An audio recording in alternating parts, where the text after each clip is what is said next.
start off, what is mindset? Mindset is essentially your mental framework, your mental makeup, so to speak. It's comprised of your thoughts, your value system, and your behaviors. And the best way to think of this is through this simple formula that I call thought plus emotion equals behavior.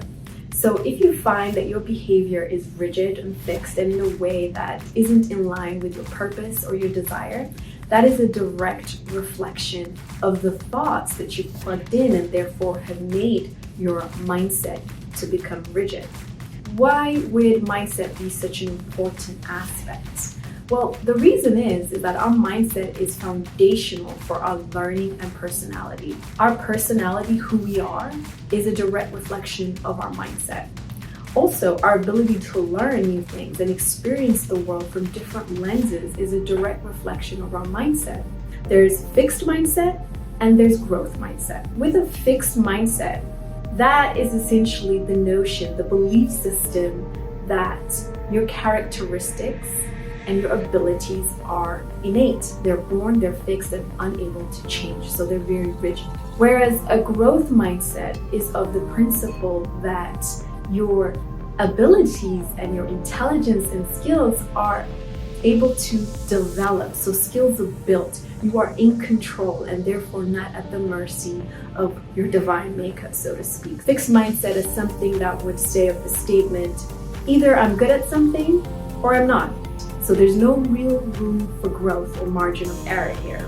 There's no point in trying if I'm going to fail. A growth mindset would approach that in a slightly different way. I see failure as an opportunity to learn, to adapt, and do better next time. So failure with a growth mindset is seen as an opportunity or a stepping stone to success, as opposed to just thinking that failure is the end. Now, with the previous statement of either I'm good at something or I'm not, the alternative for growth mindset would be to say, if I'm not good at something, I can always become better and do well through practice. So the growth mindset is the understanding that with training, with patience and commitment, skills can be improved. So those are some examples of what a growth mindset and a fixed mindset would look like in your everyday. But of course, there's many other examples. So do take time to reflect where you are. Are you currently at a fixed mindset or are you a growth mindset? And keep in mind that it's not either or. There are times that you may be highly in a fixed mindset or other times where you're in a highly growth mindset. And so there is a sliding scale, but on a whole, there is a good understanding of where you'll be, whether that's growth or whether that's fixed. Now, with that, it's important to understand that you are not bound by being in a fixed mindset. Change is absolutely possible. Mind training is what will take you from having rigid, limiting beliefs into having flexible way of thinking and exploring the world and being open to trying new ways of living. So what is mind training? Essentially, at its basic form, mind training is the ability to get your brain into shape. Much like you would when you go to the gym to exercise your muscles, mind training allows you to do so, but with your mind. And you do that through a series of powerful daily habits that essentially get you out of your old patterning of unsuccessful behavior and into a new pattern of success that's in line with your goals, visions, and dreams. Now, the importance with mind training is that it's also linked to building resilience. And resilience really is the key to be able to adapt. Tony Robbins once said, "Tell me your morning routine and I'll tell you your day." And the reason being is that your daily routine dictates your day. If you don't have one, then you are at the mercy of your ego mind, or you're at the mercy of whatever is presented to you, whether that's your environment or the people around you. But when you create powerful routines in the morning and at night, what it essentially allows for is clarity and calmness throughout your day. So it sort of creates what I call a calm sandwich. You're calm in the morning, you've got a flurry of activities to do throughout the day, and then you're calm at night. And not only that, but you're also allowed to be resilient and be able to make executive decisions based on your ability to make sound judgment rather than your emotions or whatever is presented to you in that moment. And so the best way you can do that is create daily habits. Now, this is something I do as part of my practice, but just to give you some idea, the best way you can develop powerful habits is to break them down by 3 quadrants: for your mind, for your body, and for your spirit.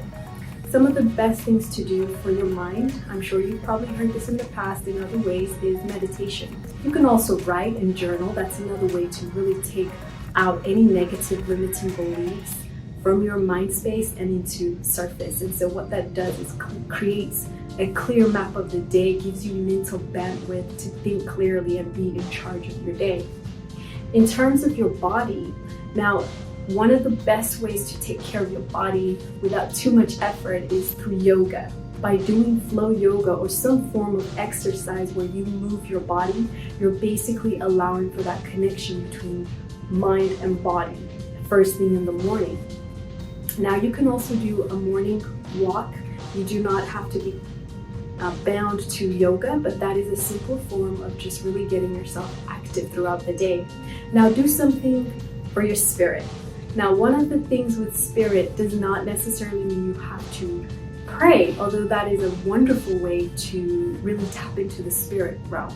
You can also do this through journaling, through reflective time, as well as doing mantras. So thinking of activities that really will allow you in a comfortable way to tap into your spirit is going to be key, because when you get that mind, body, spirit alignment, what you tap into is essentially self-awareness and that higher state of being. Powerful daily habits in the morning consist of stuff that you do for your mind, for your body, and for your spirit.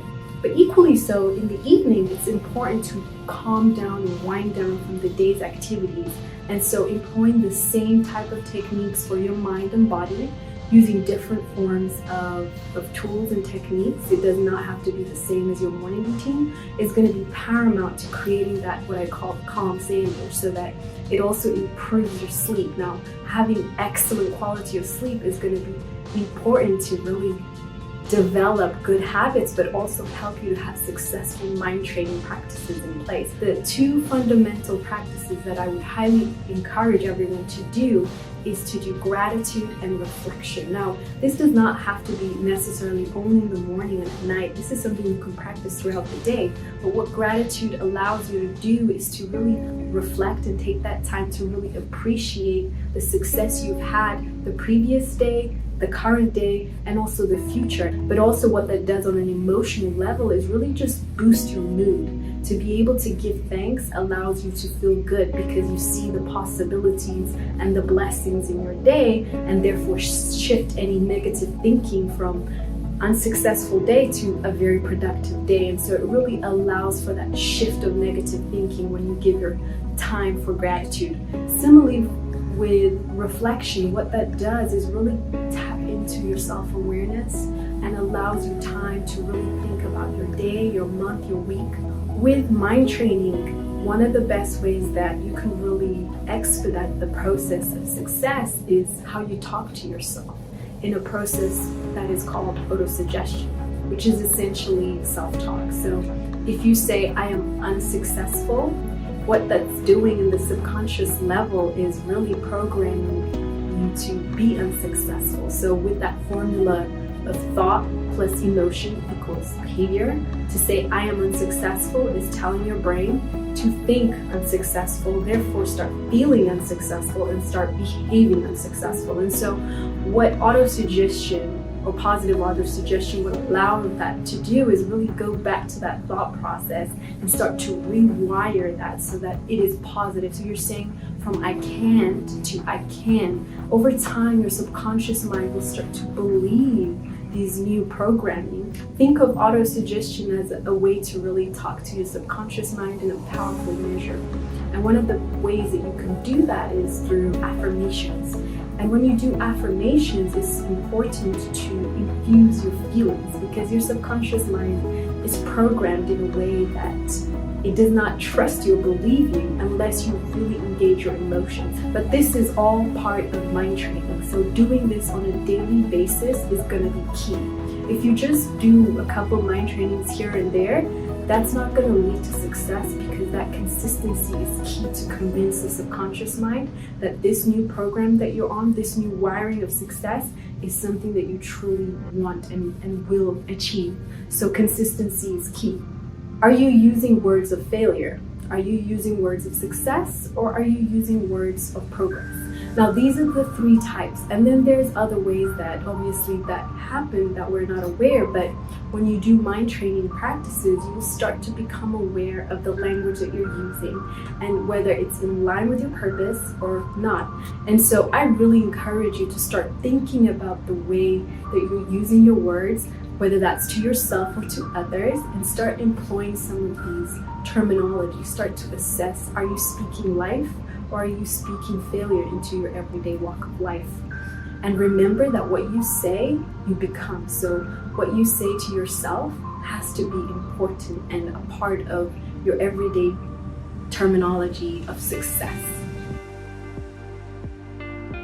Now in this module, we'll be covering the concept of developing a growth mindset. To start off with, we're going to look at why your creativity needs your growth mindset. Now, those two are interrelated, because in order to be truly creative, one needs to have an expansive view of the world. And that comes with having a growth mindset, being able to believe that your abilities, your creative skills and talents are open to growth, to being refined. And so the more creative you get, the more adaptive you are as well. When you have a growth mindset, what it does is really allow you to go inwards, to really explore who you are and be able to express yourself. It also allows one to be flexible, and flexibility is key in any walk of life. And the more flexible you are, the better you'll be able at making sound decisions. But when you have a fixed mindset and you're very set on how you make decisions, what you end up doing is missing opportunities that may be efficient on your time and resources. Another is being a risk taker. We all take risks, no matter how big or small. And so when you're creative, what happens in the process of risk taking is that it stops being a very unnerving process, but rather a roadmap of exploration. Because no matter what the trials and circumstances may arise, you'll be able to, through your growth mindset, adapt a creative way to find a solution. And so risk-taking becomes sort of creative exercise. Also, it allows for open-mindedness. Now, being open-minded isn't just about being open-minded with people and cultures, it's also about how you view the world as a whole, how you view your leadership abilities, how you view your work, your relations. It's a 360 open-mindedness that you get when you have a growth mindset, because everything is open for exploration. And also just brings in freedom. One of the things with having a fixed mindset is that we're trapped. There's a very rigid way of thinking, and outside of that, there's no alternative. And so by not having these alternative options, what it's doing is creating sort of confinement.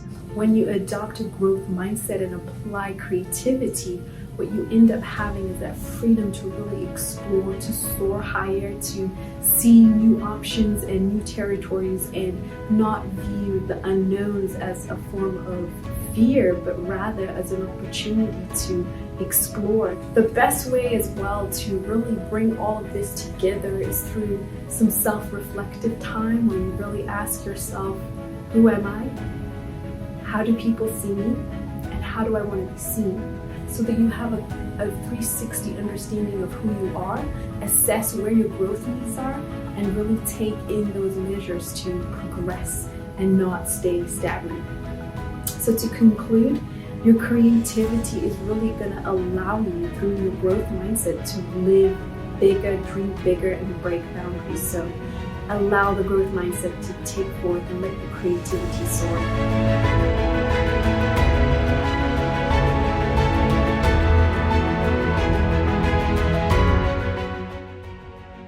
Hi there! We hope you liked like this episode. For more information and resources about the ideas and tips discussed in this episode, check out the worksheet dedicated to support your changemaker journey. And if you have any questions, feel free to reach out to us on social media or visit youthforaplanet.com. See you in the next video!